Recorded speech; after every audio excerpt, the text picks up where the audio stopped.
ইতিমধ্যে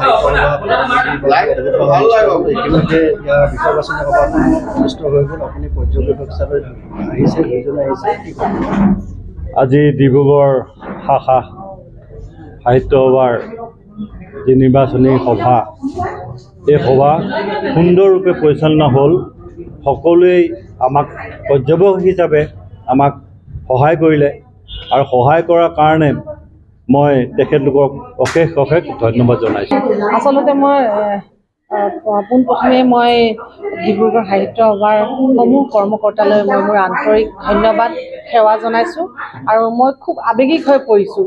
আচলতে এই বঁটাটো মোৰ কাৰণে এটা ডাঙৰ সাহস, মোৰ কাৰণে অনুপ্ৰেৰণা।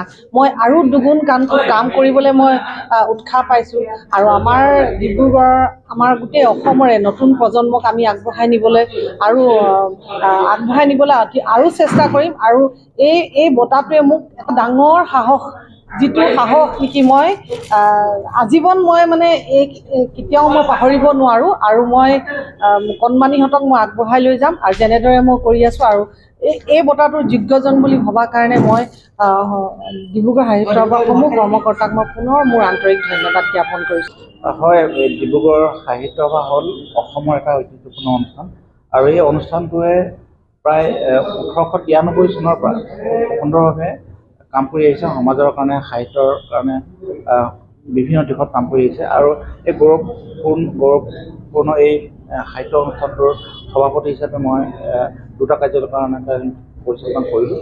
আৰু মই মনত পেলাব বিচাৰিছোঁ ৰজনীকান্ত বৰদলৈ, পদ্মধৰ চলিহা, অম্বিকাগিৰি ৰায়চৌধুৰী, বেণুধৰ ৰাজখোৱা, নীলমণি ফুকন, লক্ষীধৰ শৰ্মা, এনে বৰেণ্য ব্যক্তিসকলৰ লগে ডক্টৰ নগেন শইকীয়া, এইসকল বৰেণ্য ব্যক্তিসকলে এই অনুষ্ঠানটোৰ সভাপতি আসন গ্ৰহণ কৰি গৈছে।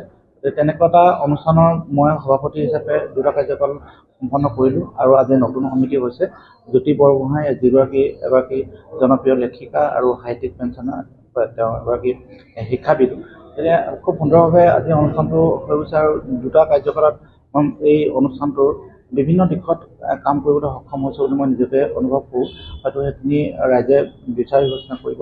অনুষ্ঠানটোৰ বিভিন্ন আন্তঃগাঁথনিকে ধৰি আৰু অতিথিশালা নিৰ্মাণকে ধৰি বিভিন্ন কামখিনি আমি কৰিছিলোঁ আৰু হয়তো বহু কাম ৰৈ গ'ল। এই কামখিনি সময়ত হ'ব।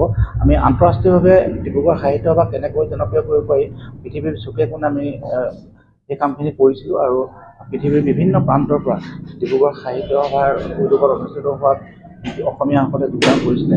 এনেকুৱা তেখেতলোকলৈকে বহুতখিনি কাম কৰিলোঁ আৰু হয়তো বহুত কাম বাকী থাকিলে। গতিকে মই যিসকলে মোক সহায় সহযোগিতা আগবঢ়ালে, যিসকলে মোক বিভিন্ন ক্ষেত্ৰত কৰ্ম উদ্দীপনা দিলে, অনুপ্ৰেৰণা যোগালে, মই সেইসকলক ধন্যবাদ জনাইছোঁ। আৰু পৰৱৰ্তী যিখন সমিতি হৈছে, যিখন শক্তিশালী সমিতি হৈছে, সেইসকলে সুন্দৰভাৱে কাম কৰি যাব বুলি মই অনুভৱ কৰিছোঁ।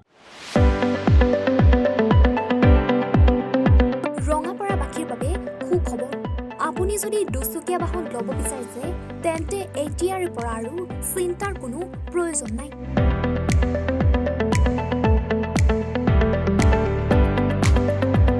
আপুনিও আহিব পাৰে DBP এছ'চিয়েটলৈ, বাজাজ টু হুইলাৰ ডিলাৰ।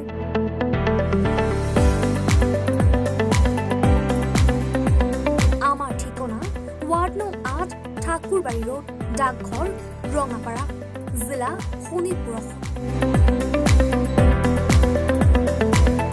আমাৰ যোগাযোগৰ নম্বৰ 9435707133 9707967285285।